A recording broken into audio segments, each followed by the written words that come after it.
Howdy, my name is Callum, also known as Northern Dice, and I'm going to be unboxing my deluxe edition, Kickstarter edition of Canvss Reflections, an expansion which is not standalone to the original Canvss base game. This adds a lot more of what you want from the base game. So the base game, you are layering cards to create art and then working against different scoring criteria based on little symbols you get on each art card, and also producing something quite pretty. This is more of that, with a little bit more as well. It includes new scoring cards, new gold ribbon cards, and reversible mirror little layered cards. So, it's been a while since I've unboxed anything on camera, so bear with if I get lots of things wrong or get a bit stuttery. But as you can see, the game itself is straight away, well, the expansion itself, mind you, is straight away designed to look like a work of art. And it actually fits next to the base game as well. And quite cleverly, on the back you've also got an actual little tab you can put a nail into that you could hang up. I have found a couple of issues about weight with the original game and doing that. It does hang quite low and it does feel like the card is starting to rip, but that's just my experience. Some people may have found a way around this, or they may have just taken the entire thing apart and just hung the box out, because it is incredibly pretty. Even on the sides and on the bottom, it's only at the top where you have the game name, which I think is very nice. So, pop that to one side for a second. And here we have the overview for the expansion. And it says this expansion requires the base game, you get new icons to work against, you have mirror cards, you have the gold bonus, you have R. All cards in Canvss Reflections are marked with an R, so you know it's the expansion, so if you do choose to separate you can. Explanation for setup, rule changes, I don't believe there should be too many. It's just about the actual little easel, is it an easel? It's not an easel, it's a palette tokens. And then some scenarios, oh hello. Making things a bit spicier by diversifying gameplay. So we have got some badges. I have a masterpiece badge, very nice, and a best in show badge, which is quite sweet, because if you are playing with players, younger players, maybe I'm stereotyping there, but players who would like to wear a badge, then you win the game, you get the badge. Quite a sweet thing. More little sleeves, which I did like from the base game, but it does make the box protrude a little bit, but that's by the by. And then let's have a look at some of these beauties. Now these are all, these are reversibles. So I'm just going to try and zoom in, bear with for the camera wobble. And we have time, which changes to rect. Now you'll notice the words appear on the left and right accordingly. Come on, camera. Yep, so rect and time. And of course it does say that it is reversible on there. We have evil, which I can only assume will then change to an angel as well. It is not happy about correcting. There we go, let's just do it from here. We have strategy, which flipped over to become scattered.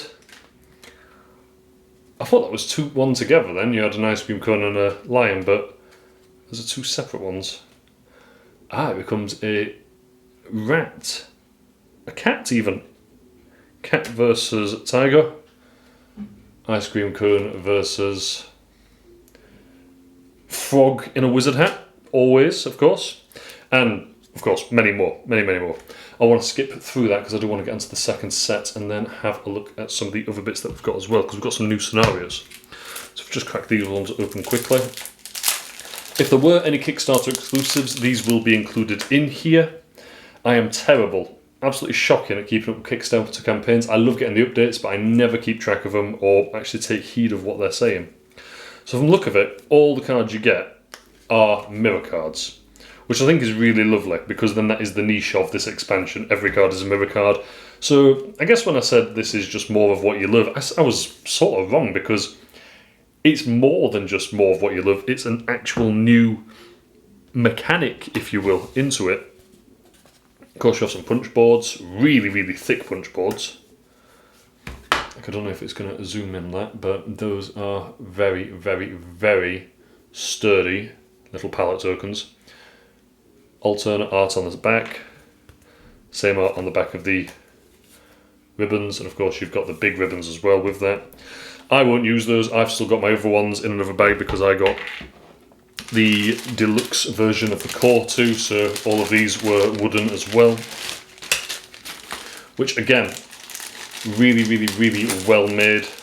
They feel really nice and sturdy, and they're very nice just to have next to your art as you go through the rounds scoring them and just seeing how many ribbons you manage to collect over the course of the game. These haven't changed much, but could be exchanged for swapping cards out when they're in the track. There is no pull tab on this, but I'll try and do it on camera. This is the bit where I rip all the cards. I guess it does. So this one that I am tearing apart as I'm unboxing, uncellophaning this, is actually an explanation as to what the new bits do. So that's quite handy. If there's one per player as well, it'd be even better. There are not, it's just one. So signature style variant setup, shuffle the signature style cards and deal 1 to each player face down. It's not recommended for 1 to 2 players, but then it's a sort of style that you're working towards. Scoring, reveal your signature, score 2 for each art in your completed bins that matches the condition. And there's just the explanation for the new icons. It doubles the adjacent swatch arrow to this. It includes the bonus. Very good. And then the signature styles. How many of those did we get? 1, 2, 3, 4, 5. So not a lot of variation, especially for a 5-player game, but you see them all. 2 per animal, 2 per humanoid, 2 per metal, 2 per plant, 2 per wood. And then we have the new scoring conditions. So score tint for each set of 2. Score brushwork, score alignment, score rhythm, score unity, score focus. I don't think these... That makes more sense, looking on the back of them straight away.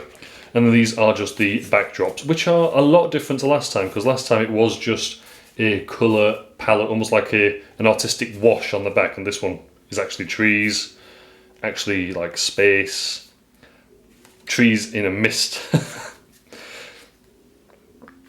Different things. Awesome. So in my eagerness to get this completely unboxed, sleeved, mixed in with the original, you know, I've got both boxes next to each other now, so you can see the beautiful artwork going across, which is fantastic. I actually didn't look in the bottom of the box, and I assumed that this black bit was just the bottom. It is not. This also comes with, well, something the original didn't. A board. Now the original came with a little cloth that was beautifully designed, and don't get me wrong, it fit just about everything on that it needed to fit on, but it was also very flimsy. This board is extra thick card and is absolutely stunning. Gives you the scoring conditions across the top, gives you spaces to put all of those tokens on the sides. I love the koi carp, and then it gives you space for the track of cards along the bottom for players to be able to choose from. Little bit of user friendliness, but also something absolutely stunning that goes beautifully and fits amazingly in with the aesthetic of the, well, whole vibe of the game. So yeah, hopefully Callum from the future will not pop in again at all, and that will be me not missing anything else from the unboxing. That is it for the Canvss Reflections expansion. I'm actually impressed and really pleased that from the look of it, all of the cards are mirror cards, because again, it just gives this game the edge it needs as an expansion, as opposed to just being more cards in different variants from the base. I also guess it means that this cannot be a standalone, even if you were to try and shoehorn it in that way. It requires the base game. You can't just buy this and use the cards to create. With that as well, I do like the fact that you've got these variant cards to spice it up and make it so that every player is working towards their own unique goal. I do wish there were more than 5. Simply on that basis that if you are playing because this plays up to, I believe it is 5, let's just double check for sanity. Yeah, 5 players. Because it plays to 5 players, in a single 5-player game you're going to see every single one. It doesn't diversify the variant very much. It's more like, I don't know, almost a last second addition on we can make it a bit spicier, as opposed to we feel this is an integral element that needs to be in every game. But then, if it doesn't need to be in every game, maybe that is just the credit to the fact that Canvss is a really lovely game in itself. Really simple to pick up, really easy to get on with, you produce something quite pretty, and you are quite often working towards the scoring goal and surprised by the art at the end, as opposed to trying to make something pretty and going, oh snap, it doesn't look like what I need it to look like to score points. But anyway, I've talked about this for long enough. I'm excited to get this up, still in two minds about hanging it on my wall. Probably will, probably won't. Until next time, thank you ever so much for sticking around for this unboxing. I'll catch you again soon.